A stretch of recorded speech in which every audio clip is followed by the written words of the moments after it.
splendid riding tonight. The part with the fish was disgusting.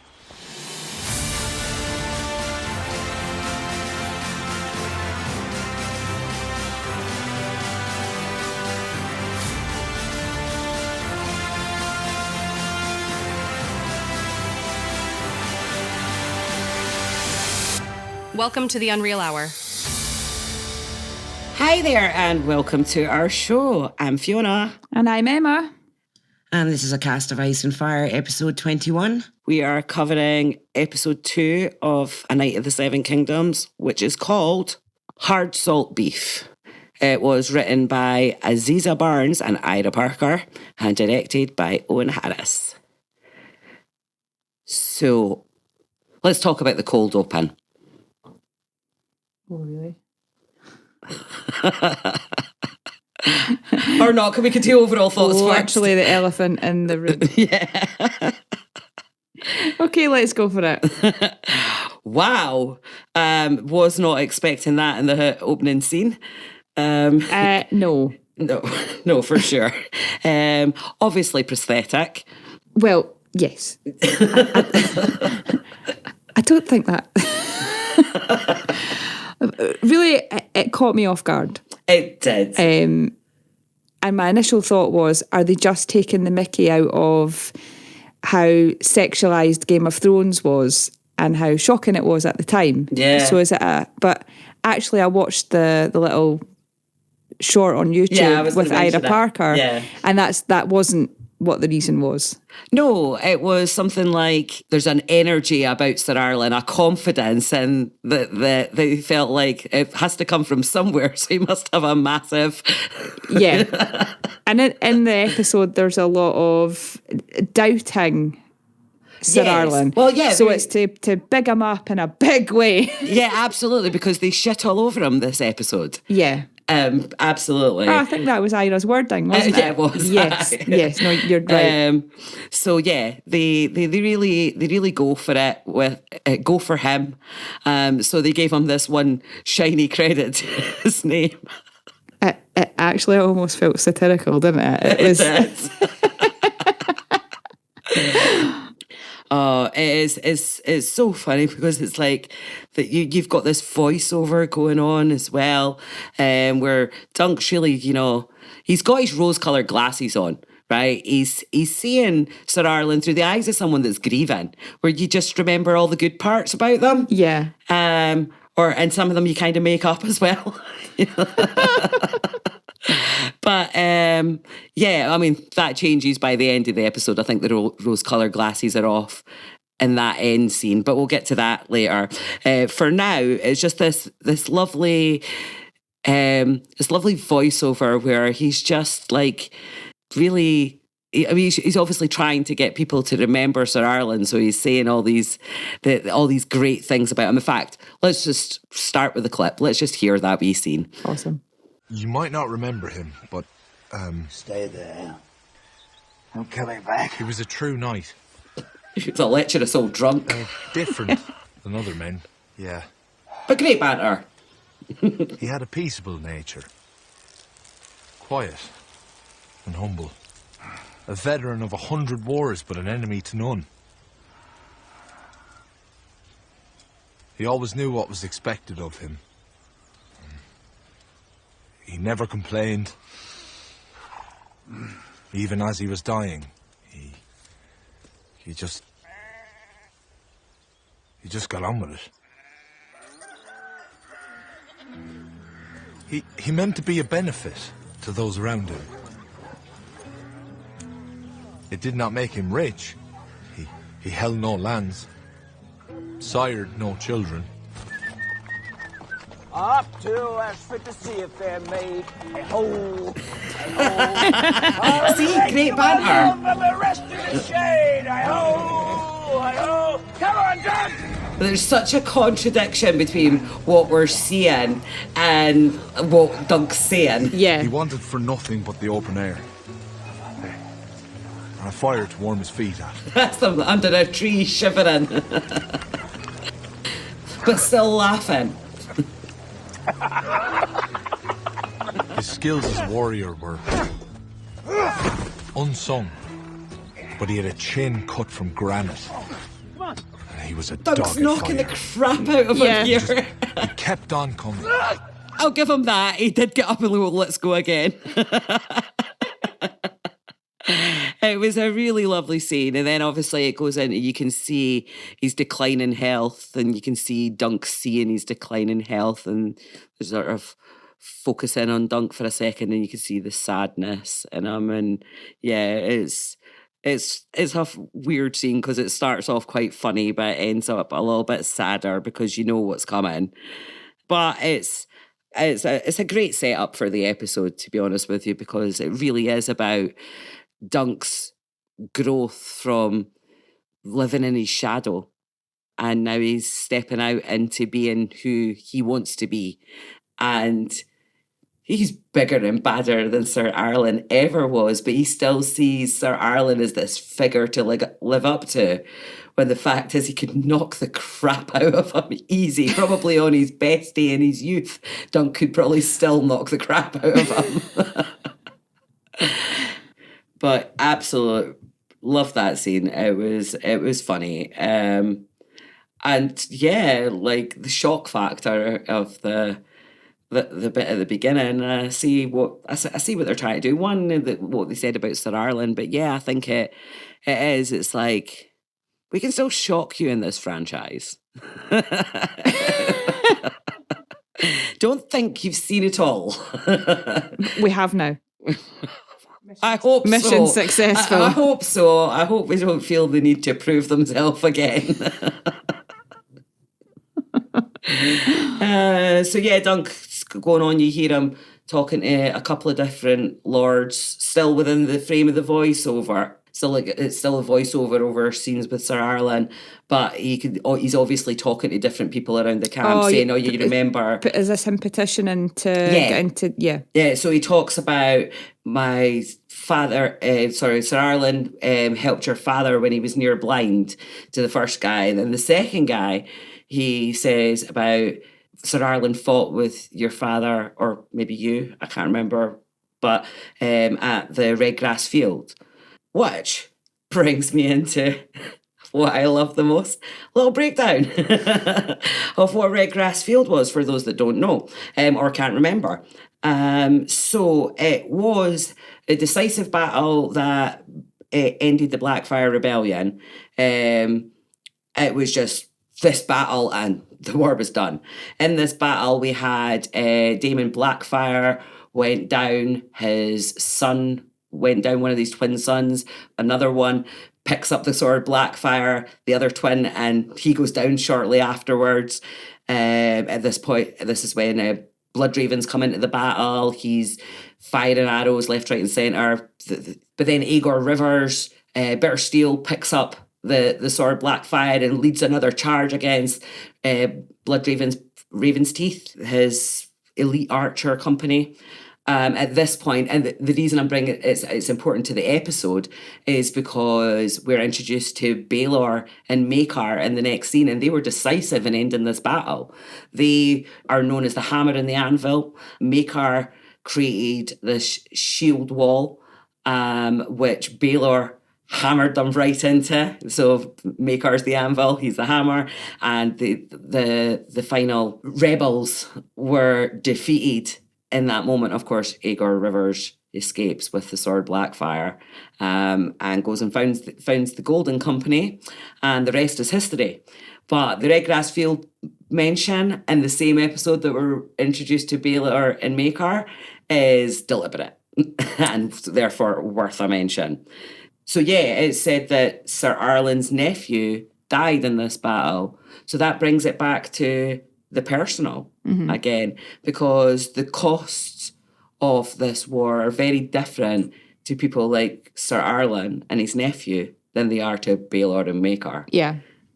So I think it's really good because it's not that kind of story. This story isn't about the kings and the princes and the lords. It's about this wee guy that's pretty much small folk and his life experiences and how these big battles have affected his life. He would never have become Sir Arlen's squire if it hadn't been for the fact that his squire was lost in that battle. Yeah.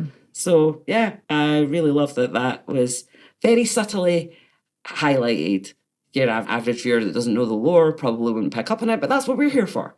So, I hope you enjoyed my history lesson. So, yeah, one more thing. So there's a repeating pattern in George's stories, because like you can have all the negotiations and the politics and everybody coming up with these great ideas about how battles should be won, big flashy strategies and all the rest of it. But at the end of the day, it ends up brute force that wins time and time again, and it's a repeating pattern throughout George's books, and it's a great example of that. So, we then goes into the actual episode from there, right? The voiceover ends, and we have Dunk making his plea to House Tyrell, and it's all about Hope Bliss. Did you have any notes on that scene? Because I've just talked for like 5 minutes solid. Yeah, but it was all lore stuff, so it's all totally relevant. Oh. So Egg was a standout for me at the beginning. For sure. With his chat. However, the only my first watch, I felt a little uncomfortable as a mother with his bad language. I know. But on my rewatch, I felt less uncomfortable. So I think that was... because you were desensitised or because you read it differently? No, I watched an interview with Peter and Dexter, and it was about when Dexter found out that he had been hired to be Egg, and his agent had sent him a video, or he met up with him or something, and he showed him various pictures, and then he showed him an egg and said, "You've got the part." And he said, "Oh, I was so excited." And it was just, what a cool wee boy. So I think in watching that as a mum, I had that mum pride and thought, how awesome. And he must have really cool parents. And he knows you don't say the sweary words to your friends at school. This is work, and that's okay. But what a mature kid. He really does come across as wise beyond his years. He does. He's a fab little guy. And I think the character that you see when he plays Egg isn't so far removed from how he comes across on screen in his interviews. Yeah, no, I agree. He's a very charismatic wee boy. So I think, if I was his mummy, I would be so proud, and it all comes from a mum place. Yeah, for sure. He's a great wee boy. Fantastic actor. Great comedic timing. Absolutely. I love the story that they told at Comic-Con about going to the arcade and stuff like that. But I think it was in the making of episode that was out last week. They were saving up for a PlayStation or something, and there was a debate about who would have the PlayStation. But they're saving up all these tickets from the arcade, and I think it was Peter in the making of episode said, people were coming up to me afterwards and going, "Oh, it's really great that you took Dexter to the arcade," and he was like, "What are you talking about? I wanted to go to the arcade." Oh, that's cool. Definitely, they had a great time. There was no faking it or trying to, better entertain this wee boy or anything like that. You can see that they're genuinely friends because he's just a cool wee guy. Absolutely brilliant. So I have the clip of that scene. Brilliant. So let's have a wee listen to that. Was he a shit night? It's not a shit night. He can't have been a very good one if no one remembers him. Pick up your feet, come on. This is undignified, sir. Try back to camp. Leave me be if it please you. I would not leave you, sir. Not while you must suffer your master dying over and over again. Oh. No, it does not seem right his lords are even listening to you. There's nothing I can do about that. You are a knight of the realm, sir. You can say fuck their permission right into the list, call out Longthorn Tyrell, and turn his arsehole into a lance hole. That's enough now. Exactly, that's enough now. Lapdogs like they're your betters. They are my betters. Oh. You're too brazen for your own good. Sir Arlen was a great knight. Someone will remember him.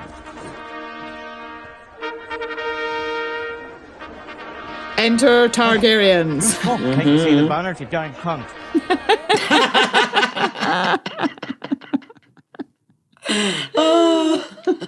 You can really hear his growing frustration with Dunk. Yes, absolutely. When you stop moping, we're not getting anywhere. Yeah. You need to be signed up to do this. Come on. Like, absolutely. It's like, I can't leave you alone while you must suffer your master dying over and over again. He like really understands the gravitas of what Dunk's feeling in this moment is. more than Dunk does. Yes, absolutely. He's able to articulate those emotions better than Dunk can himself. That's very wise. I think my daughter might have the same gift and she's 3.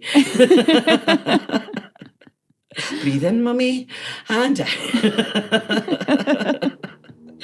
Thank you, darling. So yeah, then there's obviously that scene with, we've all seen it from the trailer, except those of you that may have just landed on this when the first episode with no trailer in mind, but the trailer was kicking about for quite a while, and this wee scene with, if you steal my stuff, I'll come after you with dogs. Yeah. It's straight out the book.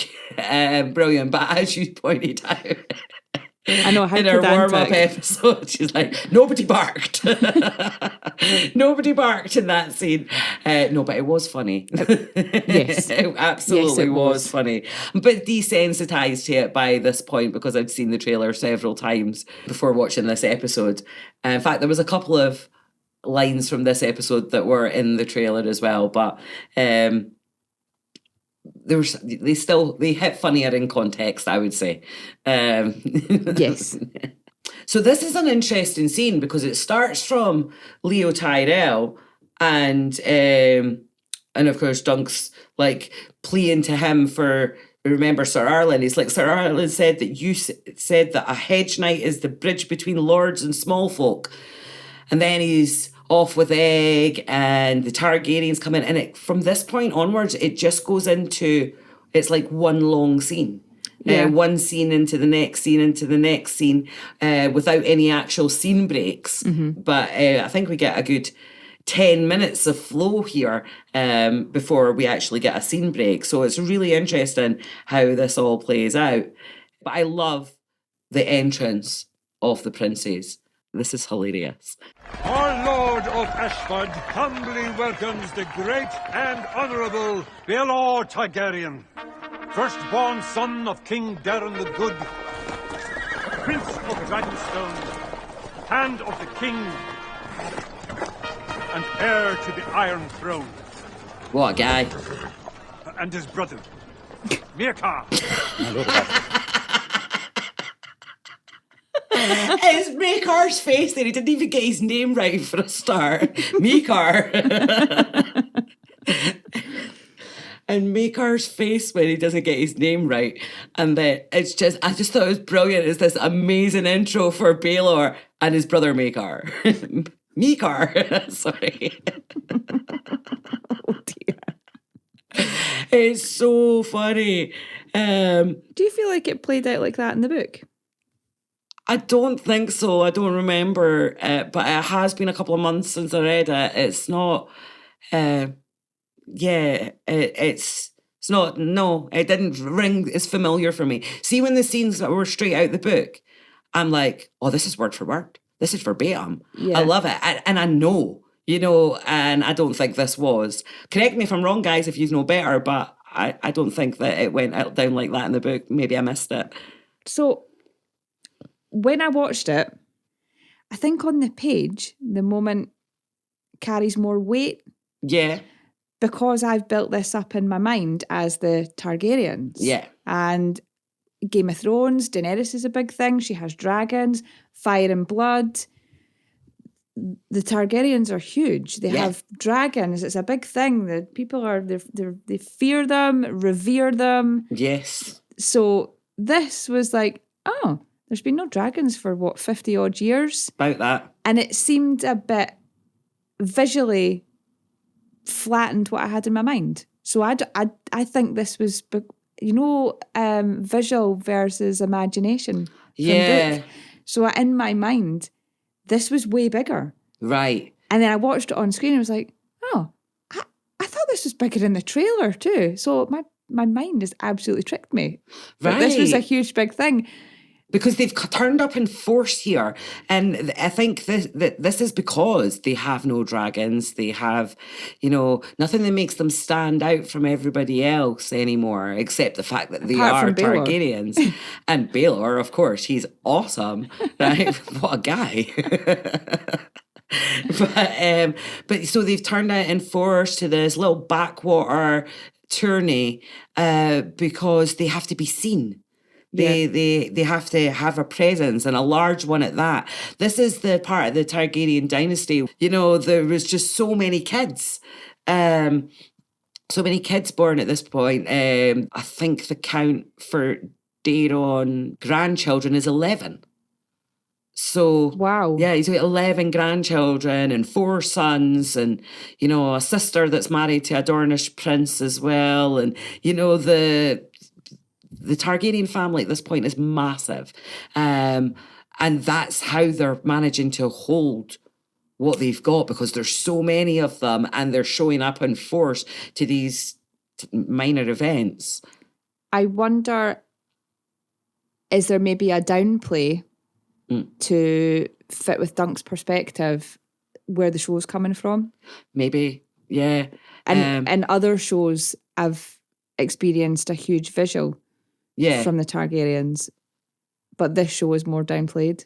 Oh, for sure. So that's where I've gone, oh, they've only got 2 flags and some armour. They do this a lot, though. They do this a lot in TV shows. Like, you read in the book that there was 100 of them, and we see like maybe 30 on screen. I think that happens a lot, but I think we're supposed to go with the book.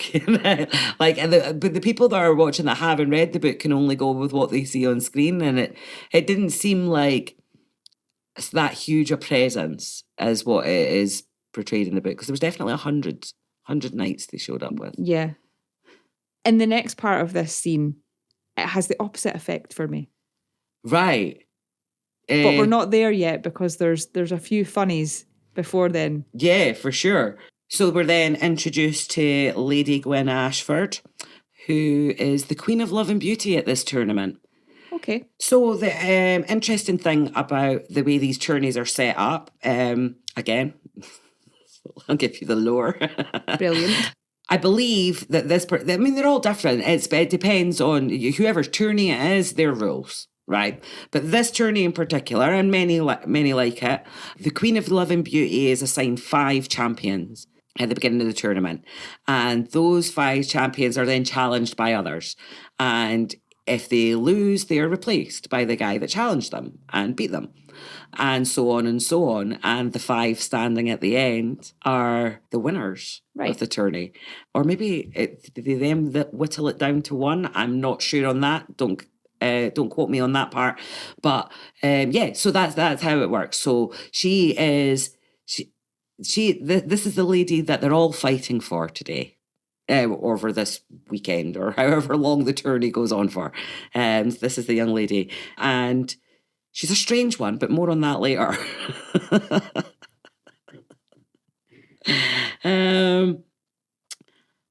So what did you think of Aerion? I expected him to be worse. Well, it fell a little flat for me. I'm not getting enough arsehole. Well, that's your business. That's not what I meant. I feel like, he wasn't abrasive enough. Exactly. Yeah, he was posh and entitled, spoiled posh teenager vibes. He came across very calm. Very. In his insults. Yes. However, from the book, I didn't get the vibe that he was a calm. No, I got more fiery. Yeah. Definitely more fiery. I expected more tension. And there was tension, but it was I expected teenage Viserys, if I'm honest. Yes, absolutely. Yeah. Like we said. Game of Thrones Viserys, not House of the Dragon Viserys. As we said, Harry Lloyd really, what was it you said in the episode? He embodies arsehole. Yes. Well, I wasn't getting enough arsehole from Aerion. Even if it had been a channel of Daemon Targaryen, that sort of vibe, he wasn't. Daemon was calm, but there was a smirk and a. I don't think that Aerion was edgy enough. No, I don't think so either. Let's give him a chance. There's absolutely more to come. We've not seen him in a bad mood yet. But for me, for your initial meeting of Aerion, I didn't get what I expected. He was a tad indifferent. Yes, that's a good way to put it. So Dunk says, I'm not a stable boy, my lord. Not clever enough. I have the honour of being a knight. Well, knighthood has fallen on sad days. I mean, that was it. And I'm pretty sure that dialogue's out the book as well. Yeah, it's out the book. I would have expected a smirk and a look up and down more. Yeah, more contempt. Yeah. Maybe like we're just spoiled by Harry Lloyd. I don't know. Maybe he was saddle sore from riding and that's what he's channeling. Let's see how he goes further down the line. Not judging the actor here, just saying that, like, I would even say it's maybe even direction. I think the direction could have been, can you give us a bit more arsehole? You're all about the arsehole tonight. I can't cope. Oh, dear. Even his horse is an arsehole. Oh, she wasn't. She wasn't. No, that was the first vibe I got when the horse kicks the guy in the face. But soon after, my opinion of the horse did change. I did absolutely love that Dunk just took the horse and was like, oh, okay, girl, it's a bit loud here. Yeah, and that's not in the book. No. So that was a nice touch, actually. I think it really suits Dunk and his character to have him do that. Because he's like, I'm not tending to your horse. I'm not a stable boy. But when the horse was in distress, instinct took over. Yeah. And yeah, again. So he is clever enough for that. Yeah. It's a testament to who he is. Yeah. So that scene did more for me with Dunk than it did with Aerion. Dunk stood out for me in that scene, and it was supposed to be Aerion's big entrance, and I didn't get it. Yeah. So that's how I feel about that. But I am open to seeing Aerion's next scenes. So then Dunk meets the Kingsguard, looking fabulous, by the way. I loved them. They were, I just felt like they were like knights from a fairy tale. I know. Their armour, they're stunning, isn't it? That was the standout for me in the whole episode. Yeah. Because I do love visual things. And that wardrobe choice was just off the scale. It's I loved it. Very good. I loved it. They says the pretty ones are always temperamental. She just got a bit excited, that's all. He meant the princeling, not the palfrey. Excuse me, my lords. And it's like, totally. First of all, not lords, Dunk, get your... Not lords, sirs. They are sirs. They are Sir Roland Crakehall and Sir Donald of Duskendale. Not lords, although Crakehall does definitely come across as highborn. I don't know House Crakehall. No. But he definitely comes across because Sir Donald says something about his station. In fact, I have the clip, so should we have a wee listen? Yes. Gods, boy. Do you ride your horse into battle, or does it ride you? Forget Sir Roland. It's not often he must look up to cast his eyes down. Yes, I'm quite the rascal. Now tell me, Sir Duncan, is there a proper place to shit around here? Not really, no. Where have you been going, Dunk? Kind of A man of such birth has never deigned to disturb his arsehole with hay. He'll deign before the week is out, I'd wager. Where are you from, man? You don't smell house bread. No place, really. I know it. My family's from there. You're not a Darkling of Duskendale? We were crabbers at Duskendale. Far back as it goes.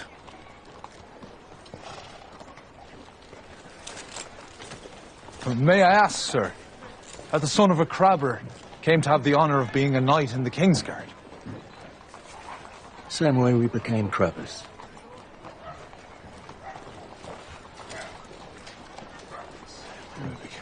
Are you Baelor Targaryen? No. Then would you move the fuck out of the way? Yeah, of course. Oh, I had to add that wee bit on the end of the clip there because it's just one of the best lines, even if I have seen it 10 times in the trailer. It was very good. It is brilliant. Much better in context. The way because Dunk's just having this moment. He's like, the same way we became crabbers. What's that then? What's the same way? I'm guessing the answer is hard work. Yeah. Yeah. But Dunk is like, wait a minute. What does that mean? And then it just gets interrupted by this stable boy. And he apologises to him after he insulted him. Bless him. I know, he's so nice.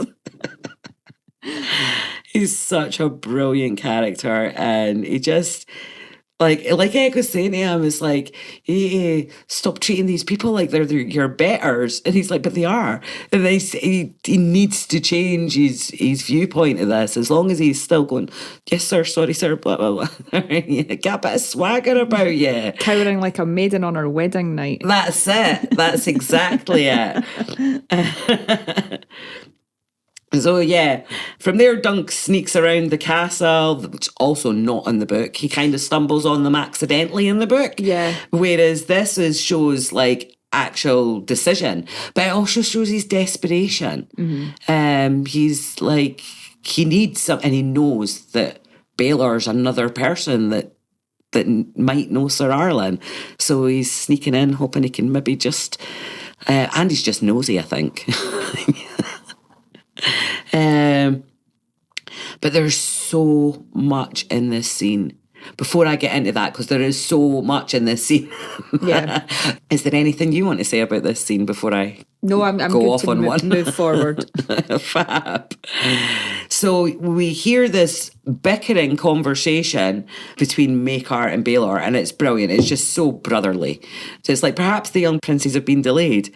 Fuck me, delayed? Or they're not delayed. Do not curse our gracious host, Baelor says. It's like, I said fuck me, not fuck him. And then there's a bit about their dad making them go there and blah, blah, blah. And then he just goes, I say we go hunting.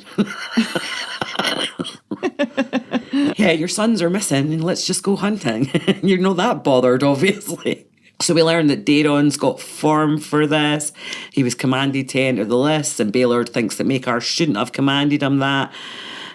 So while all this wee conversation's going on, Lady Gwyn comes in, starts whispering to Duck about the boys being missing and all the rest of it. It's so funny. She's like, you're big and stupid. It's just like, mean. But then she kind of like takes a wee false jab at him.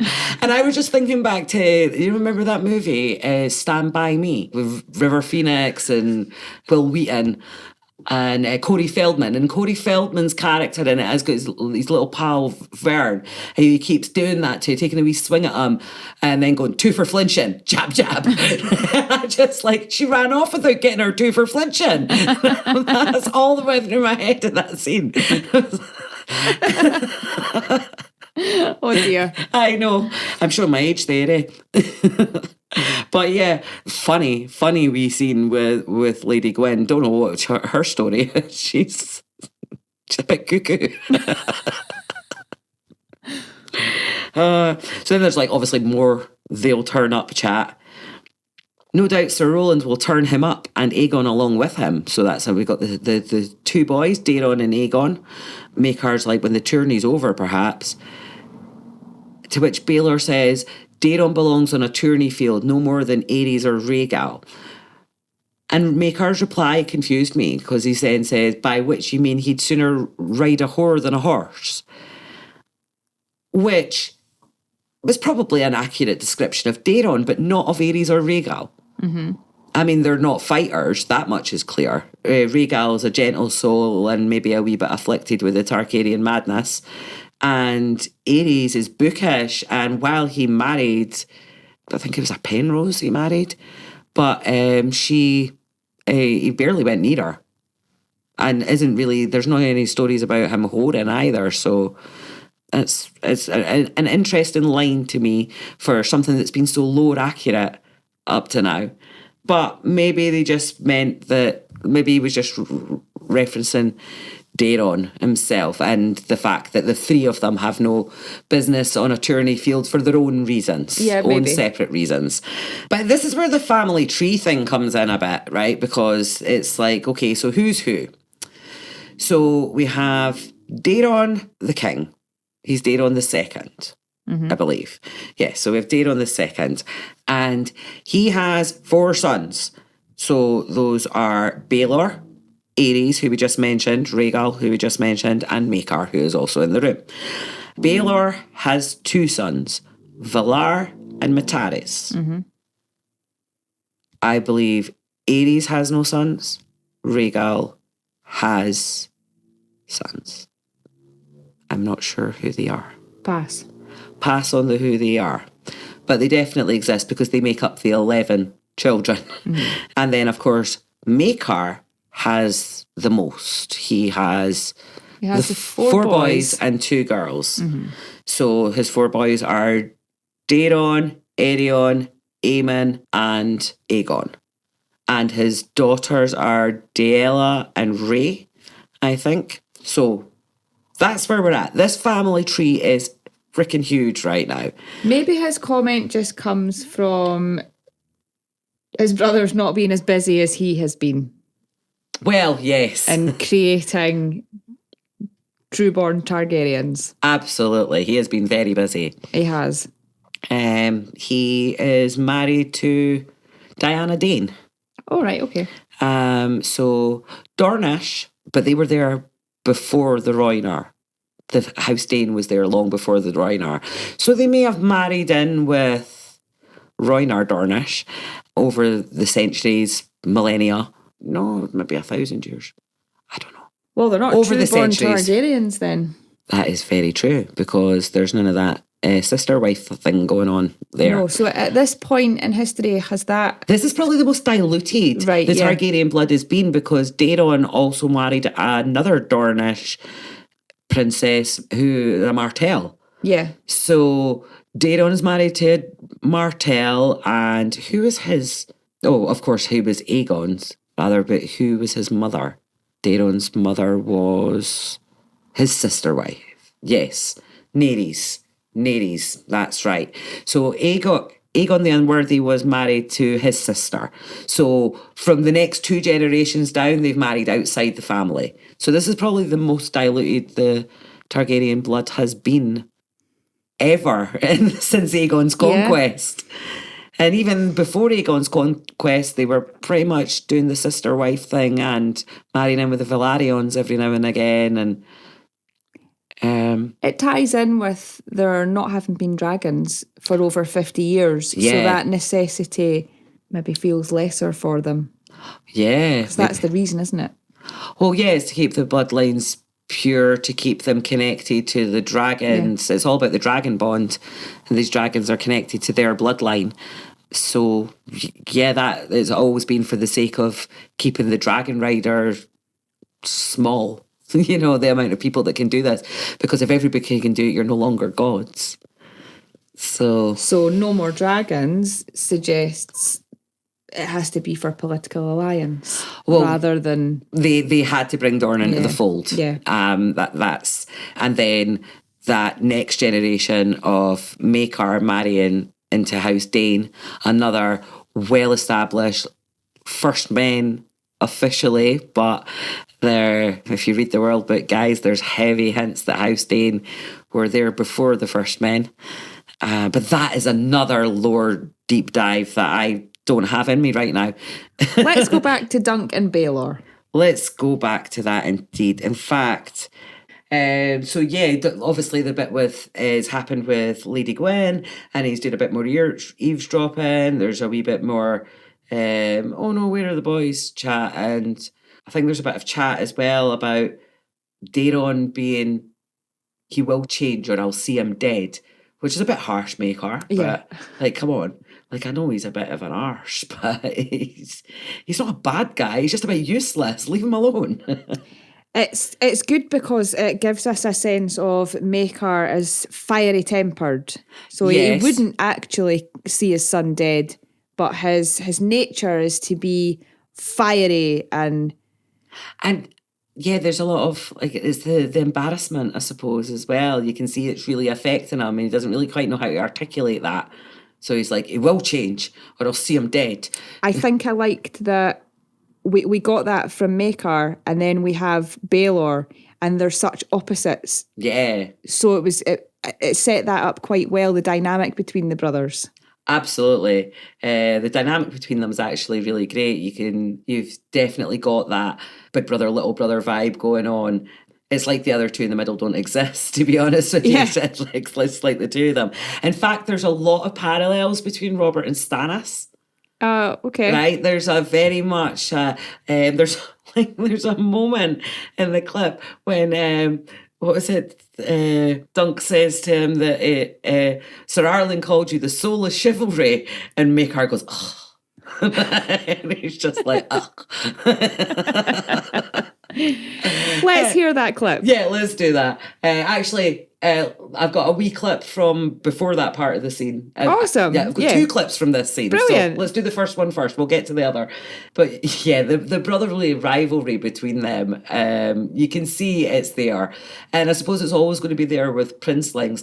Like sometimes, in, a lot of family dynamics, the younger kid is the spoiled one, and the older kids are like, oh, he gets away with everything, or she gets away with like loads because she's the youngest. There's often that vibe. But with royalty, it's different, isn't it? It's the older one's the favoured one, the special one, and everyone else is just living in their shadow. And you just got that vibe from Makar with that one, ugh. Let's hear the clip. My lords, I do apologise for my interruption. I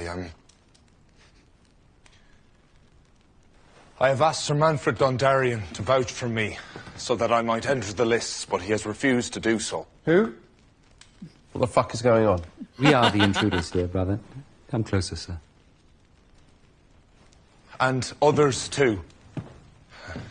You see, they say they know not Sir Arlen of Pennytree, but he served them. I swear it. I have his sword and shield. Sword and shield do not make a knight. Oh, I love this moment. Lord Ashford looks around to see if anybody heard his quip. Unless you have Nobody's better paying proof attention. to support what you say, some writing or... Do you remember him, Your Grace? It was many years ago. You may have forgotten. Sir Arlen of Pennytree. He never won a tourney that I know. But he never shamed himself either. Yes, sir. I mean, no, he didn't. He overthrew Lord Stokeworth in the melee at King's Landing. And years before, he unhorsed the Grey Lion himself. He told me of that many a time. Then you will recall the Grey Lion's true name. Oh, and Doug looks stuck for a minute here.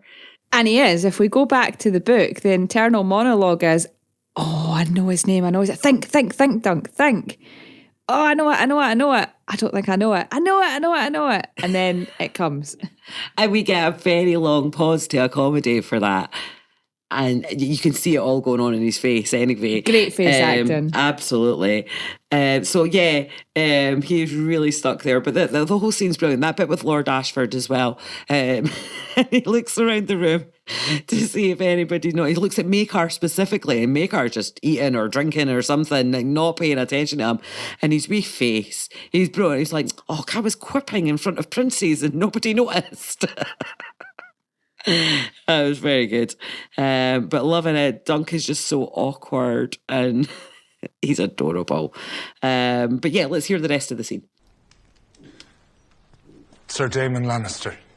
Oh, finally the gets Grey there. Line. He's Lord of Casterly Rock now. So he is. And enters the lists upon the morrow. How can you possibly remember some fucking hedge knight who chanced to unhorse Daemon Lannister 16 years ago? I make it a practice to learn all I can of my foes. And why would you deign to joust with a hedge knight? It was many years past at Storm's End. Lord Baratheon held a hastilude to celebrate the birth of grandson. The lots made Sir Arlen my opponent in the first tilt. We broke 4 lances before I finally unhorsed him. It was 7. Oh, Dunk. Shush. Tales grow in the telling, I know. He takes it well, though. Yeah. Do not think ill of your old master, but it was 4 lances only, I fear. As you say, I believe him. It was 4. I do apologise. The old man, Sir Erlen, he used to say that I was thick as a castle wall and slow as an oryx. No harm was done, sir. Rise. Oh. You gave him back his horse and armour and took no ransom. Sir Erlen often told me that you were the soul of chivalry and that one day the 7 kingdoms would be safe in your hands. For many years yet, I pray. No, I did not mean that the king should... You wish to enter the Abort! lists, is that it? Yes. The decision rests with the master of the games, but I see no reason to deny you. As you say, my lord. Oh, Doug can hardly contain his excitement here. Your Grace. Very well, sir. You are grateful. Now, fuck off. You must forgive my brother, sir. His sons went astray on the way here, and he fears for them. I trust they will not be found dead. Oh, Dunk. Oh, bless him. He's so awkward. And that gets funnier every time I hear it. It really does. Brilliant scene. Brilliant. It just lays out all these characters for you perfectly. Baelor's so noble and thoughtful. I love that he's just like, he can remember someone like Sir Arlen. It's like that thing that Ned taught Rob was that, you know, every night you must feast at a different table so you get to know all your men and all your people. And I feel like there's an element of that in there. He's like, he remembers everyone he comes across, I think. I wonder if he's a name guy and not a face guy. That too. That too. He might have walked past him in the crowd. Yeah. But he remembered that name. That name meant something because... he remembered the details, which was lovely. And he's very graceful, isn't he? Very, very. He may be the best of all the Targaryens. There seems to be a mutual respect there that you get between the two of them. And I think that partly is Maker's like, ugh, yuck. That's just little brother stuff, isn't it? It's that second son thing, although he's the fourth son, but you get the point anyway. He's always living in his brother's shadow. The other two aren't any competition strength-wise, so therefore Baelor's Maker's biggest competition, really. It's Plumber that's like, yeah. Yeah, like, it's Plumber, yeah. And it's so nice because you get the sense that he's quietly rooting for Dunk. Yeah, and he's like, oh, finally, of all the people. Yeah. Of all the people, it's Baelor. So, you know, it couldn't have worked out better for you, Dunk. Go on. Yeah, because anyone else might have still slightly disputed. It might have still been slightly disputed, but once Baelor's got your back, you're sorted. Baelor's like the popular kid. Absolutely. Like anyone else is just kind of... okay, fine, if they've said okay, but yeah, it's like you say, it's undisputed now. Yeah, Plumber doesn't have a say in it anymore. And I love it. It's just a brilliant scene. It's like he spent 2 episodes trying to get somebody to remember Sir Arlen, and the person that finally remembers him is the top dog that Doug has no business talking to. Heir to the throne, hand of the king. That is exactly it. That dude, what a guy. And his brother. So yeah, absolutely brilliant. So the scene ends with Baelor telling Dunk that he needs to get a new sigil. Again, observant. He's looked at that sigil and went, Winged Chalice. That's Sir Arlen's. Yeah, you're not of Sir Arlen's blood. Yeah, exactly. He's very detail orientated. You can see that in the way he remembers the joust, how many lances were broke, etc. And then the little things like the shield. But yeah, just to come back to the Robert and Stannis thing before we move on, do you get that vibe from Maker a little, like, you know how like Stannis was always like, oh, Robert gets this and Robert gets that and I get nothing, and like there's definitely a slight parallel there, but it was all in that one. I mean, in Maker's defense, he is the younger brother. Stannis does have a genuine point that I'm the big brother. This should be mine. Oh, yeah, like with Renly, absolutely. But when he's first going on about, I think it's like one of those early Davos chapters, and he's first going on, it was like, Robert gave me Dragonstone. Like, I should have had Storm's End, and he gave me Dragonstone. And he's seen it as a negative when actually he gave you the seat of the Crown Prince, right? Like, that's where the next in line, the heir to the throne's supposed to live, Stannis. You whiny little shit. Anyway, back to this timeline. Yes. So the next scene was the puppet show. Oh, awesome. Yeah, so it was Florian the Fool was the play. And as you have just read this recently in Clash, remind us what that story is. Oh, it's Florian and Jonquil. So Florian was a hedge knight, wasn't he? He was a knight, but there was no... This is why it's disputed by the maesters. Damn maesters, those little grey rats. Anyway, it's disputed by the maesters because there was no knights in the time of the Age of Heroes. Okay. There's a few knight stories that aren't... Knights didn't come until the Andals. The Andals brought knighthood with them. And apparently, so the heroes that came before have sometimes had knight added to their title, but there's dispute about that because there was no knights. Well, maybe just as well, because I don't think it's very knightly to be peeping on 3 young ladies bathing in a pool. Jonquil was a young maiden who was bathing in a pool with her 2 sisters.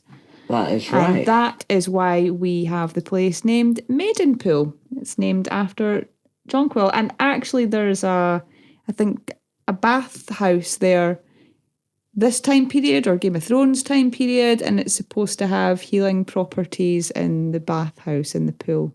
Ooh, very interesting. So there's also this from the wiki that says the famous sword that Brienne talks about when she tells the story of him in A Feast for Crows. And there are songs that are about Florian and Jonquil as well. 6 maids in a pool, maybe one of them, but not confirmed if that song it really is about Florian and Jonquil. But it sounds a bit like it. Your story said 3 maids in a pool, but there's this song that says 6 maids in a pool. So Florian's a bit naughty. It's a peeping Florian, isn't he? Absolutely. I feel like that came across in the play as well, what little we saw of it. Yeah. He was very naughty character. The play was really cool. I loved it. It was really cool. I loved Tansel up in her stilts. Like, she was like just glorious in that beautiful dress. She looked amazing as Jonquil. So yeah, fabulous puppet show again. Really cool. It was one of Sansa Stark's favourite stories also, wasn't it? It is, absolutely. Yeah. And you hear it brought up a lot in Clash when she's desperate to be saved. Yeah, for sure. And apparently these were stories that John and Rob used to act out as little boys. The one would be Florian and another one would be Aemon the Dragon Knight, and they'd have sword fights in the yard when they were kids. There's a lot of references to this story throughout Thrones. Why is he called Florian the Fool? It's not even really clear in the wiki. Is it because men are fools? Men are also knights. What is the thing? Is it that? Yeah, I think that's the line, yeah. To be fair, it's not very clear in the wiki. The only thing it really mentions about is that he was a fool and he was a knight, and that the 6 maidens in the pool, the maiden pool stuff. So short of reading the entire series again, looking out for it, yeah, I couldn't really give you the details of. You would probably know best because of what you read in Clash. You would know better than me because you've read that more recently. But there's no definitive answer to why, because it's one of those folk tales that is unclear as to what is the true telling.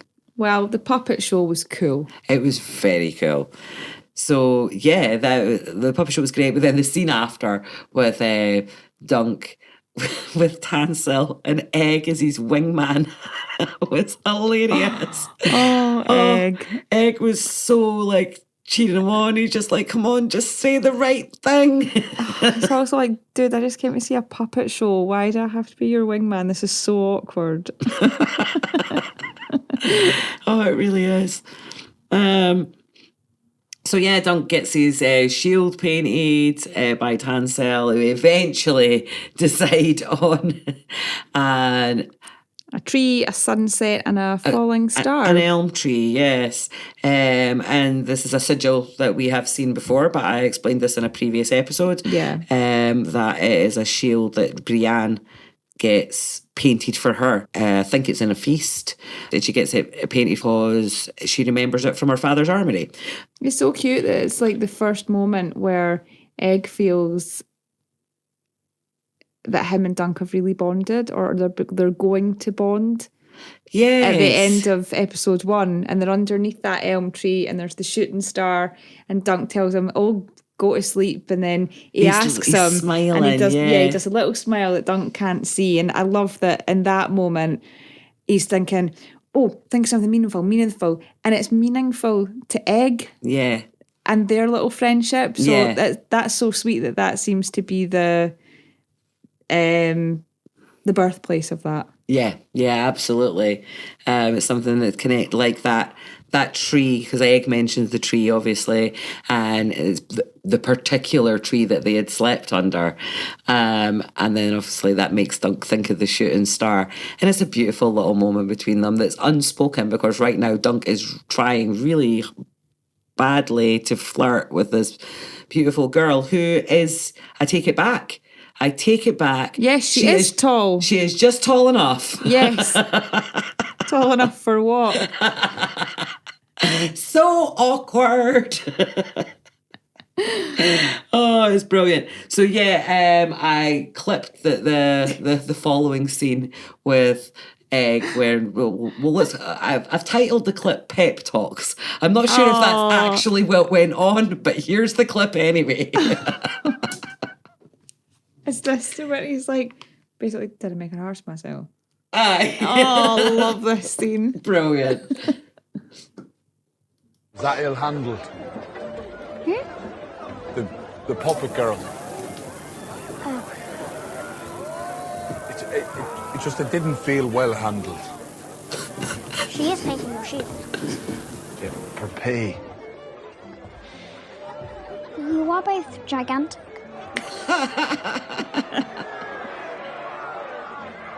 Is that promising? It's commonality. Well, yeah. Commonality. I don't know, find me some filthy cat. Get the place down. Do you think I'll ever make a knight one day?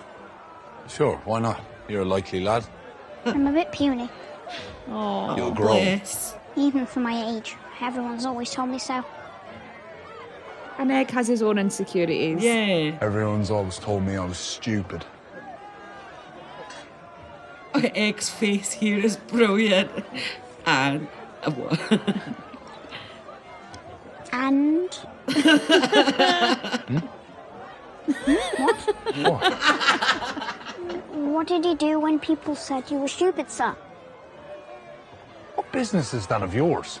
My problems are my own. I thought... What are you trying to tell me? oh dear. Help you what? Grow? Yes, hedge knight, you. What is this piss froth? I need muscle. Will you heed my call to war? It's Egg's face here. It is so funny. He's looking at Lionel Baratheon, both terrified and like, what just happened? The whole scene is absolute class. It is so funny. I loved every second of that. Even the long, uncomfortable silence. In fact, I think that might be the best bit. Egg's wee face. It's just like... You're going to finish that sentence anytime soon. It all just goes over Dunk's head so much. He just misses all the subtext. Yeah. Egg has just provided him with... He's been a wingman in the moment. He's provided him with some feedback afterwards. Yeah. And then tries to talk about his own insecurities, and Dunk's like, huh? What? Who? Huh? Would help you grow? What? It's the what moment is brilliant. It's like, I can't spell this out for you, I just need you to catch on. Oh, Dunk the Lunk. Oh, thick as a castle wall, slow as an oryx. Brilliant. Absolutely hilarious scene. And Dunk, Dunk does actually show an element of street smarts in there as well. He's like, well, she's painting the shield for you, isn't she? And he's like, yeah, for money. Yeah. Like, it's just like, she's getting paid. That just doesn't mean she likes me. Which is, like, it's quite intuitive for Dunk, I suppose, to see that. Many would have, I know many a simp that would have taken that as an indication that she liked him. So, one up for Dunk on that. What's it? I've wrote here, when Lionel comes over, Egg looks low-key terrified. Oh dear. And then, of course, we go into the tug-of-war scene. And I have wrote, tug-of-war is brilliant. No notes. Other than Egg holding on with hands and feet. I know, it's so brilliant. While Lionel's just away, like I have to go for a drink. Yeah, wait a minute. So good. It's brilliant. Was it Egg swinging on the rope? Apparently it was just Dexter trying not to face plant in the mud. Because he was like, I'm just going to go down. So he just, and it's one of those scenes where they just decided, we're keeping that in. Yeah. It wasn't scripted. It worked. It just worked so really well. I love the way Lionel, when he comes back from his drink, he smacks Dunk on the arse. He's like, looking good. Such a brilliant scene. It's so funny and totally not in the book. No. And yeah, I do love these moments, these little bits that they add that just give you a little bit more to a character, a little bit of playfulness and fun. I love the way they played up Lionel's character for this show. It's one of those rare moments. In fact, I saw a YouTube video earlier. I didn't watch it. I just saw the thumbnail, and it's like when HBO makes Georgie's characters better, and in some cases they do. And this is one of them. So Ira's done a lot of it, hasn't he? He's been the showrunner, but I did see what Ryan Condal's involvement was. Oh, I looked into this as well, actually. He's basically just Obi-Wan. Well, that was what he said in an interview, that it was his idea years ago. Yeah, that's what I was going to. He originally pitched it to HBO. Yeah. So therefore, he's on the production team for this. And House of the Dragon got greenlit before this did. Yeah. But because this did get greenlit and it was Ryan's original pitch, he's still in it. So. And what he said is, in an Obi-Wan Kenobi capacity, that he and George feel that Ira Parker, because Ira was a writer on House of the Dragon, they just feel he's the man for the job. He is. He's spot on perfect for the job. He's done such a brilliant job so far. It's so lore faithful. I'm loving it so far. I have no problem with any of the changes. No, the changes are I think they add to it. Yeah. They're definitely adding to it. It is great. This is like a dream come true. Just something I never thought would happen after the way the end of Game of Thrones bombed. I never thought that something like Dunk and Egg was going to get picked up. And I'm so happy it has. And it's really, really going so well right now. Which actually brings me to another point, which Emma's husband brought up yesterday. So I keep saying Dunk and Egg, as if that's the name of it. Mm-hmm. And so for anybody that doesn't know, Emma's husband asked yesterday, why do you call it Dunk and Egg? And the reason being, because before there was such a thing as a Night of the Seven Kingdoms, where these novellas were put together into one book, they were known as the Tales of Dunk and Egg. So it's just stuck. And so for those of you that only know the story as a Night of the Seven Kingdoms and wonder why I keep calling it Dunk and Egg, now you know. So thanks, Chris, for bringing that up. Another fun fact. So from the tug-of-war, here we go, the Steely Pate scene where Dunk is trying to get some armour. I did really like the scene. I like it. Like the Steely Pate feels a wee bit sorry for him. He offers. He's like, okay, I can use that steel, I suppose. Knocks down the price a little bit for him. Not much though. No. I thought it was going to be like half. No. Yeah. It's good steel Dunk's got there, even if it doesn't fit him. And bless him, he's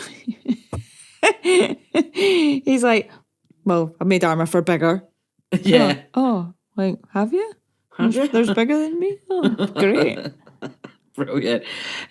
Dunk's like, I mean to be a champion here. And he's like, do you now? And all the others just came to cheer you on, did they? Forgot about that bit. Brilliant. Nah, he seems like quite a cool character. Not a big flashy character, just a cool guy. Just a cool guy. Yeah, I really liked him. But Dunk's wee face when he said that, he was like, paid lip. So worth a mention. Great scene. Nice introduction to Steely Pate. He was exactly as I imagined him. Mm-hmm. So from there, he goes to sell Sweetfoot. It's so sad. It is. My notes say so sad. No notes. Again, it's just the scene just speaks for itself. It was very, very heartbreaking. And I'm choosing to believe that Sweetfoot did get a bag of oats and an apple. Yeah, I mean, the only bit that I thought, oh, I'm glad they left that out, which is unusual for me, is in the book, the guy that he sells Sweetfoot to is he's a bit cheeky to him. Oh, yeah. And he tries to charge him, give him less for Sweetfoot. And when Dunk walks away, he's a bit like, oh, he's definitely going to sell her for more. Yeah. What's not made clear. He finds all these things wrong with her. And then, yeah, that's it. Dunk thinks, oh, well, I bet all those things have disappeared when you go to sell her. When I come back to buy her, yes, that's it. Because that's what's not made clear in the scene is that Dunk fully intends to come back for her once he wins. Yeah. He is coming back for Sweetfoot. That was Sir Arlen's horse. Yes, and that's because he is where he is in that place of grief. Yeah. It's such a massive thing for him to sell Sweetfoot. And he's determined he's coming back for her. Yes. So hopefully that still plays out in the show, but it wasn't made clear in that scene. Yeah. But yeah, it was very emotional. And I'm glad that there was no haggle. Yeah. I didn't miss that. I didn't, no, not at all. It was just, it's nice to lean into the emotion of the scene without any of that bullshit. So yeah, for sure. Again, one of those rare moments where they make a scene that George has written slightly better. Yeah. I like it. I like it indeed. So from there, we go to the tavern scene just before the jousting begins with Egg. So yeah, they're sitting there, they're drinking, and Dunk's like got aspirations of maybe working for House Targaryen one day. And Egg is really quite rude to him. He's like, shoots him down. Yeah, because the Targaryens are in the business of employing hedge knights, are they? Like, rude. And then he shoots him down about Donald of Duskendale. And he's like, he was a crabber's son and he rose to be a knight of the Kingsguard. He's like, his dad owns the entire crabber fleet. It's like, how do you know? I like to fish. I know. I love that. Absolutely. He's such a quick thinker. Like, oh, shit. I like to fish. Very, very quick thinker. Which brings us into the joust. Awesome. Yeah, which is, I love before they've even gone in, that moment when Egg gets lost in the crowd. So the crowd's all moving towards the jousting area. And all you hear is, Sir Duncan! Sir Duncan! Yeah. And he's like, are you all right? And picks him up and puts him on his shoulders. But his neck's like, he's like, yeah. He's like kind of short of breath. He's been totally crushed in the crowd. This is me at every gig I've ever been to. Oh yeah, short person problem number 5. I think the list goes up to about 99. The last count. Anywhere where there's a crowd with my husband, he's like, you need a flag. Yeah. So I can find you. I believe that. Yeah. So yeah, it's really, really funny just before it's really imposing. When you see this arena and the Targaryens coming in on their, what do they call that? And their place of high honor. Let's go with that.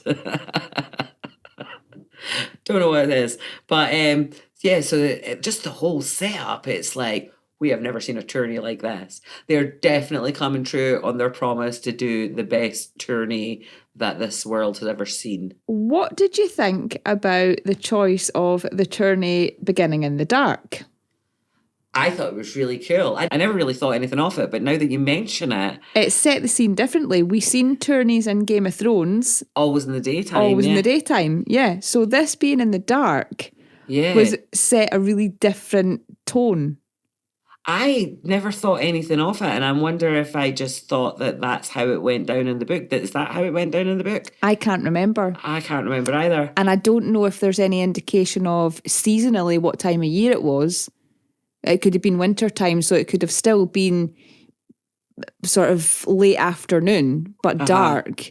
But yeah, it gave the vibe of nighttime festival. The time when crazy things happen. So, to talk about the timeline seasonally, what I can say is the following year, there is what is known as the Great Spring Sickness.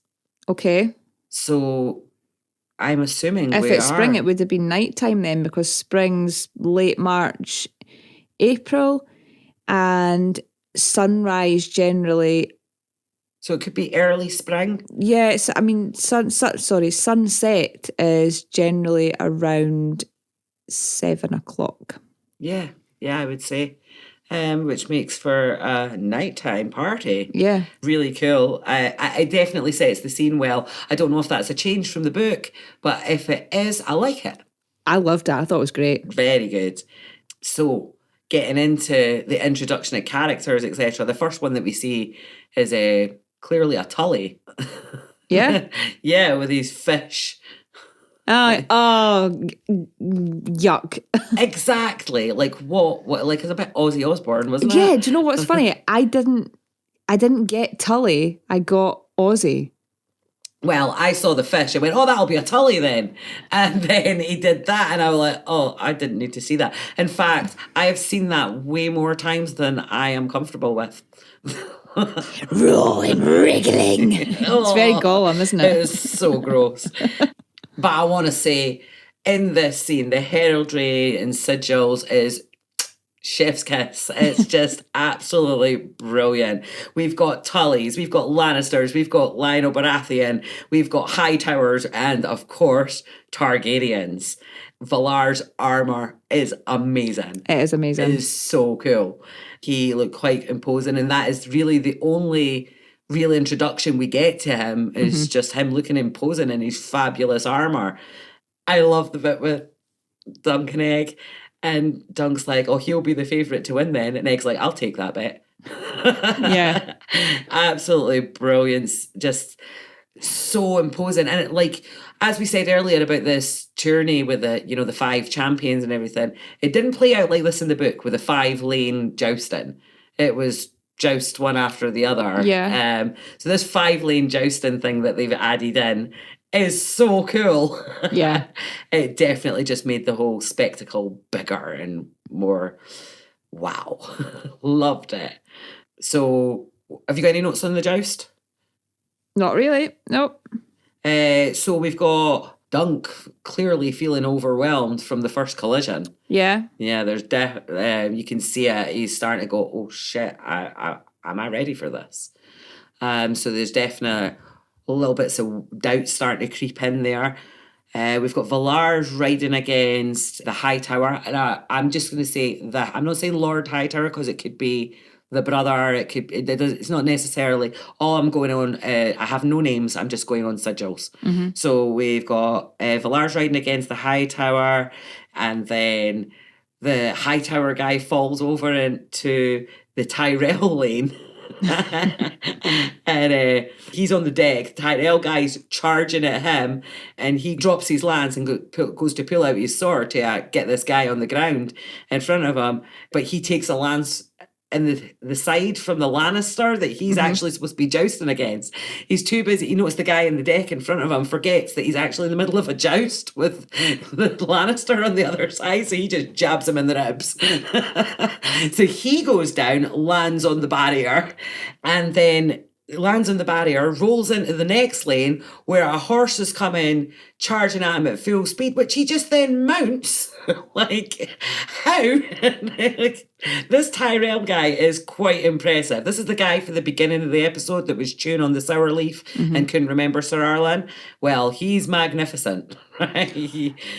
And all the while, Egg is absolutely screaming. I know. He is screaming and shouting obscenities, and is this the first joust that he's properly been to? I think it might be. I believe so, without getting into things that are revealed later that explain how Egg came to be there. Yes. It's just like Egg's like going off on one. It's like a kid at their first concert. He is just like, rah! He's loving it. But then he has a little moment where Put me down. He gets a bit insecure. He kind of looks over at the Targaryens first, and then it's like, but then he looks at his hands and he's like, it's back to that I'm a bit puny thing, I think. Yeah. And then he gets, put me down, sir. And after that, he's still interested. He just pushes his way up to the barrier so he can see. But I think he lost his confidence a wee bit in that moment. Yeah. It was... He maybe felt a bit exposed. He is a small boy. He was up high. Dunk is a big guy. And, there's a lot going on. He towered above everybody up at Aerion Dunk's shoulders. Being on big shoulders, and it's scary. I mean, Dunk was towering above everybody himself before. The air is different up there, man. It is. Altitude sickness. Totally. That's what was going on with Egg. Oh dear. So, the scene is like, this joust is total carnage. And then, of course, we start getting those flashbacks with Sir Dunk that... And I suppose it's that thing when you're grieving and then you've kind of just got to get on with shit, and you're getting on with shit, and then the events, the brain's processing, I suppose. Yeah. He's processing everything he's been through in the last few days. He's lost his mentor. He had to bury him. He's now in this completely different world that he just feels completely like a fish out of water, completely out of his depth. And he's no longer a squire. Exactly. He's now the hedge knight. He is. He is. He's now a knight, and he's going to... And he's spent 2 days asking, can I be a part of this? Can I be... Oh, shit, actually, I have to do this now. Yeah. And it's that realisation, he's like, fuck, tomorrow that'll be me. Don't quote me on the timeline here. But he's probably thinking on the morrow, oh my God, I now sound like a person from Westeros, on the morrow, that will be me. So it must be quite intimidating. Yeah. Yeah, we get those little bits of flashbacks, a wee bit more carnage from the joust, and then they're back at camp, which I thought was a lovely little scene.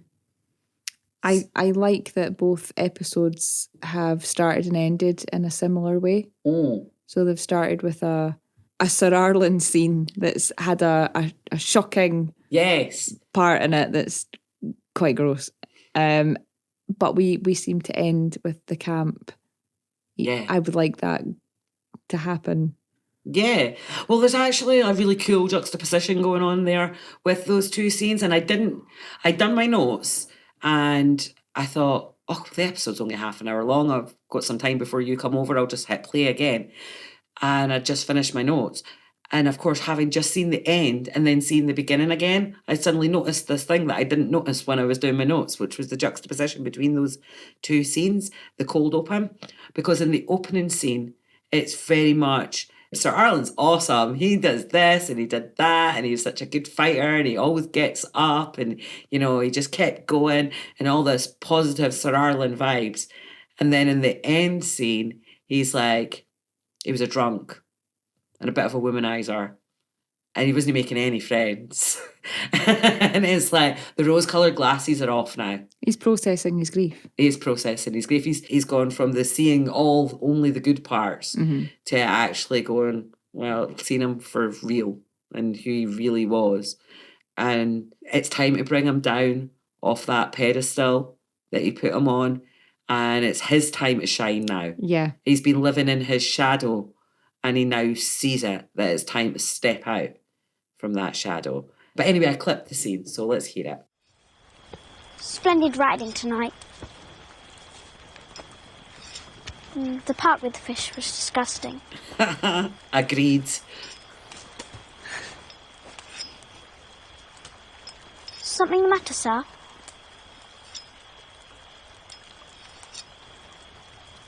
Do great knights live in the hedges and die by the side of a muddy road? I think not. Sir Erlen wasn't gifted with sword or lance, and he drank, and he whored, and he was a hard man to know. He made no friends either. He lived nigh on 60 years and never was a champion. What chance do I have, truly? But he was good to me.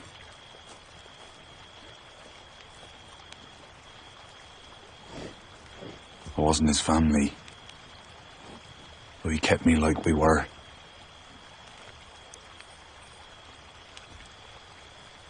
He raised me to be an honourable man.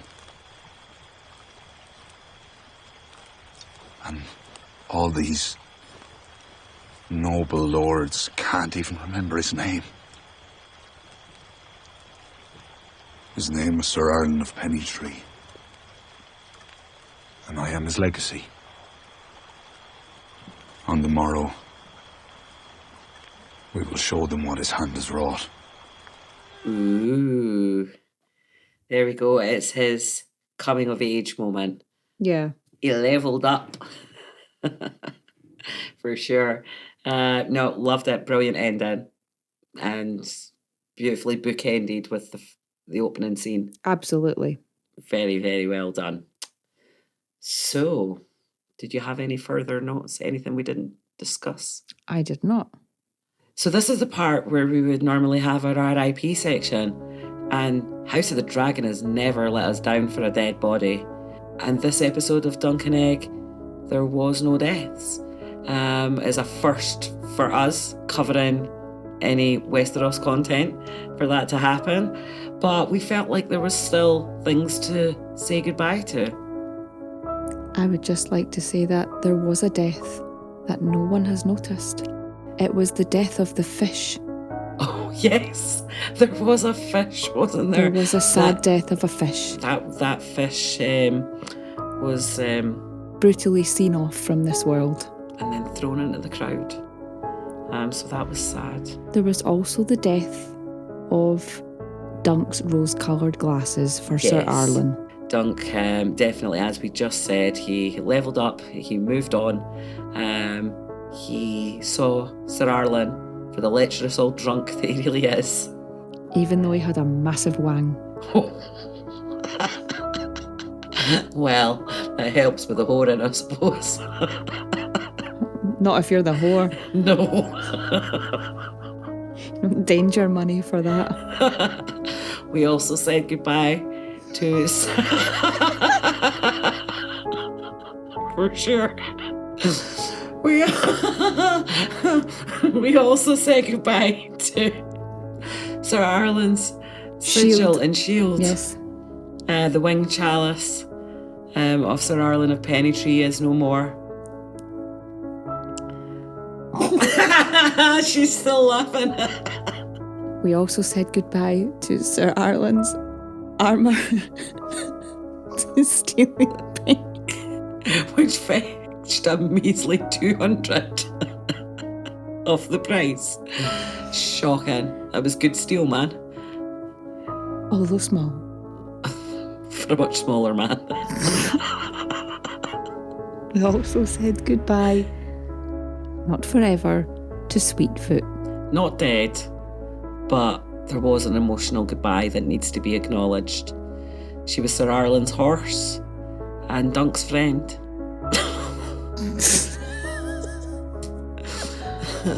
And advisor.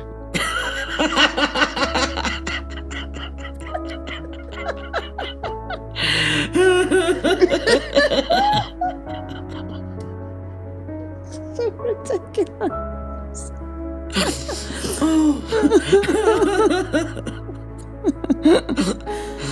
Rest in peace. Enjoy your oats. And your apple. Rest in peace to the fish.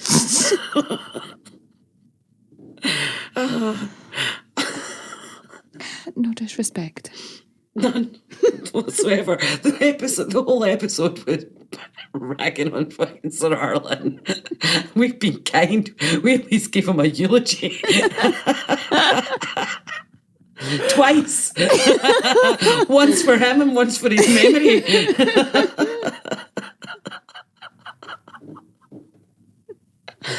Oh dear. 7 fucking hells. So that brings us to our final section, which is going to have some spoilers, guys. For those of you that don't want to know, it's time to say goodbye.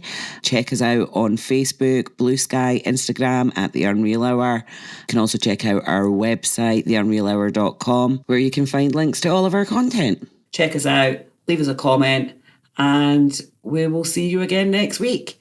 This section is for book readers or people that just don't give a shit about spoilers, or people that want to know if the foreshadowing that was littered throughout this episode was exactly what they thought it was, because it was everywhere. So this is your official warning, guys. Spoiler section. If you don't want to hear them, it's time to leave. But for those of you that are sticking around and don't care about the spoilers or already know them, let's talk. So, first of all, the Targaryens arrive, and it is so freaking obvious to me. Maybe just because I know, but to me, it was so obvious that Egg was like, time to leave now. I'm just going to go back to camp. Yeah. Because he is Aegon Targaryen, 5th of his name, King of the Andals, the Rhoynar, and the First Men, Lord of the Seven Kingdoms, and Protector of the Realm. Feels so good to get that out.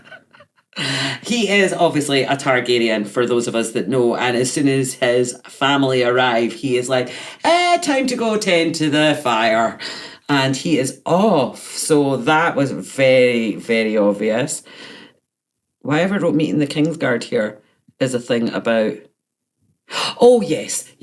So the meeting of the Kingsguard was a beautiful foreshadowing moment of Dunk becoming Lord Commander of the Kingsguard in the future.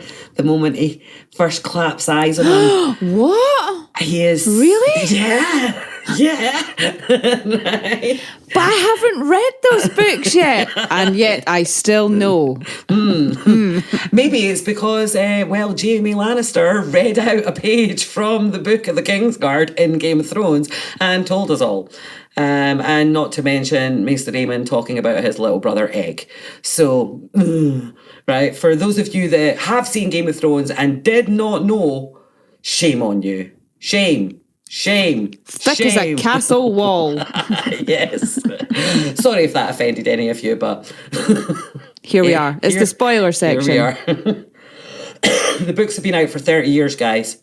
27 officially, but 30 sounds better. 97 was not that long ago. She made that up.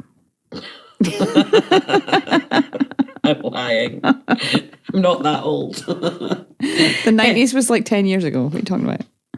Absolutely. So the Daeron that they're talking about, Daeron the drunkard, is obviously Egg's older brother, was very obviously this is the funny thing about it, that Baylor's talking about his sons that are missing to Dunk, and Dunk's the only one that's fine. He knows where they both are. Yeah. Well, Daeron's in the pub down the road and Egg's back at camp tending to my horses. So that I found absolutely hilarious. That is a wee inside joke for the people that have read it. Yeah. Absolutely brilliant. And of course, that bit when he's talking about Valar with the bet, and he's like, "I'll take that bet," because he knows Valar ain't all that. He's like, "He's all right, I suppose. It's nothing special. I'll take that bet." He's my cousin. Yeah, it's just my annoying cousin Valar. He's a twat.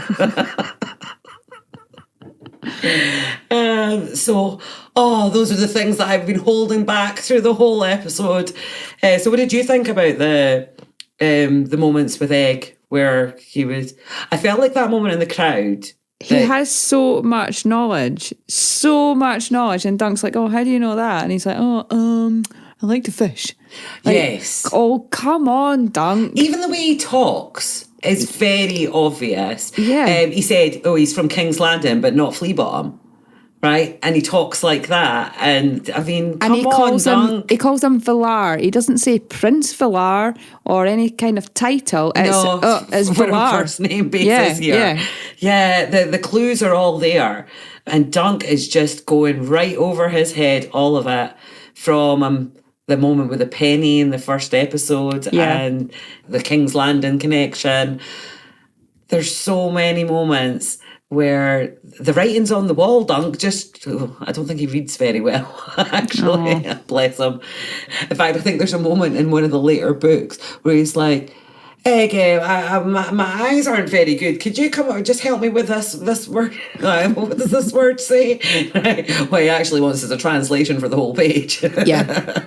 But yeah, it's so heavily hinted and the clues are there.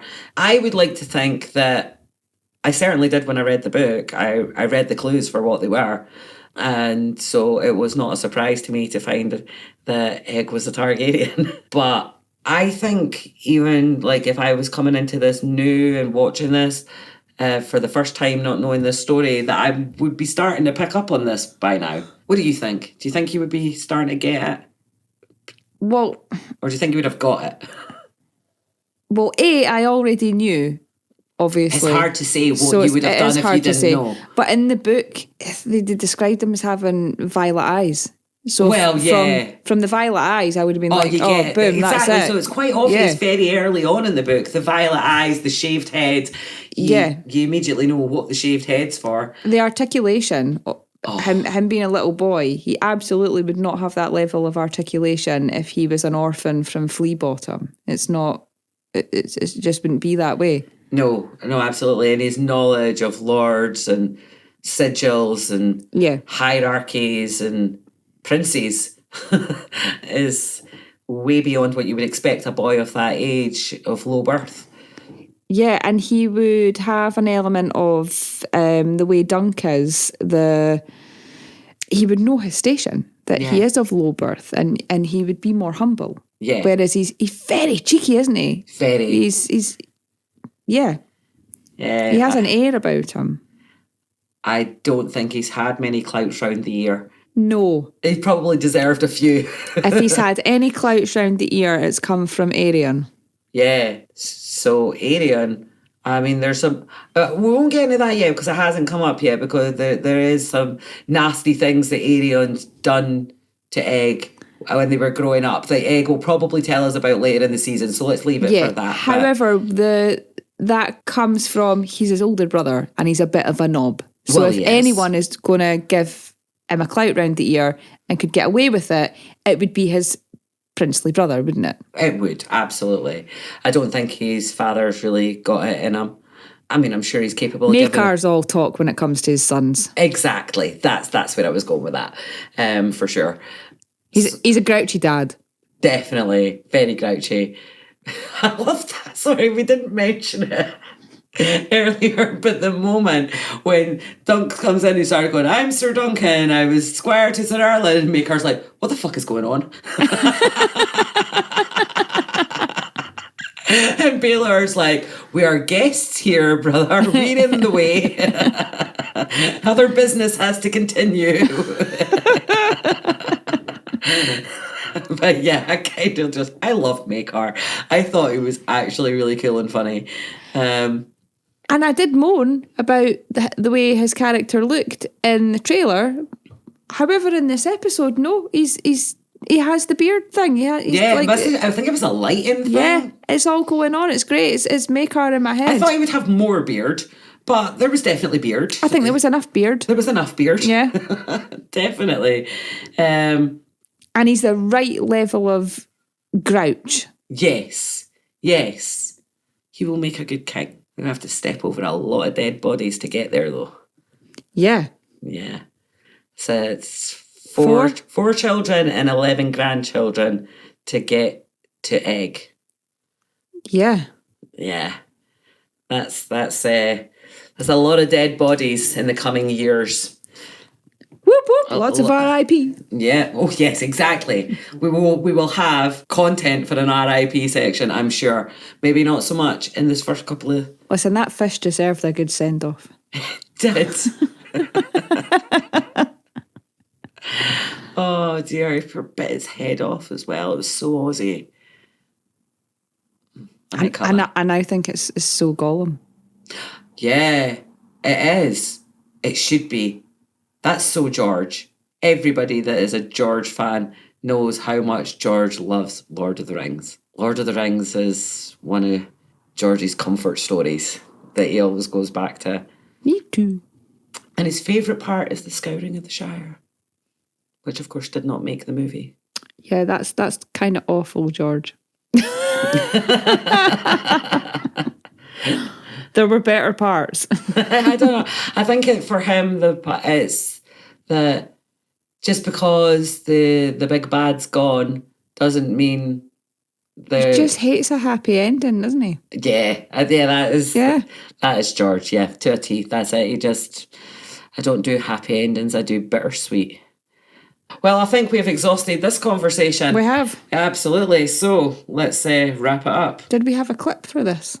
We did, actually. When Dunk starts, that was the other part, the spoilery part, was when Dunk was going on about working for House Targaryen. And it's very obvious, Egg gets quite arsey about it. Yeah. This is not just, he verbalises it as, didn't he be ridiculous? But it's actually... No, stay away from my family. This is my thing. You're my thing. I don't want these things to cross over. Please stay away from this. I have to dissuade you. Mm-hmm. And I felt like, I clipped this and saved it for this section because I would not have been able to do this earlier without commenting on what Egg is saying. So let's hear it. You know the old man lived nigh on 60 years and was never a champion. It's a bug in my cider. There's a bug in my side. I never noticed that before. A champion of Ashford Meadow. Even for an hour. Maybe some great house might take me into its service. Perhaps even House Targaryen. You suppose the Dragon House employs many hedge knights, sir? Enough of that. I'll have you know Sir Donald of the Kingsguard is but the son of a crabber. Sir Donald? Of Duskendale? Yep. His father owns half the crabbing fleets in Westeros. What? How would you know? Like fishing. Yeah, it's so obvious when you have your, why he wants to avoid House Targaryen lens on, don't you? Mm-hmm. Yeah. So finally, folks, we have our first comment. We have a comment here from Sarah from Edinburgh. She says, I read this book years ago and it really stayed with me. So hearing it discussed here and now seeing it brought to life as a TV series has been surreal. Love the insights on how the themes translate on screen. Great episode. Fantastic. Thanks Sarah. Very much, Sarah. Feel free to keep sending in those comments. Give us your thoughts on each episode as they come out, and we will definitely use them on the show. And that goes for the rest of you listeners as well. We love to hear from you, and now Emma's going to tell you how. If you want to get in touch, head over to theunrealhour.com. You'll find all our episodes and social media links there. Give us a like, follow, or subscribe. You can also leave us a voice message. We might even feature it on the show. Or just email us at talk@theunrealhour.com. And if you love what we're doing, you can support the show at patreon.com/theunrealhour. for ad-free episodes, early access and exclusive content. Or you can buy us a coffee at buymeacoffee.com/theunrealhour. Every bit helps to keep the show running. Thanks for listening. Until next time, Keep it unreal.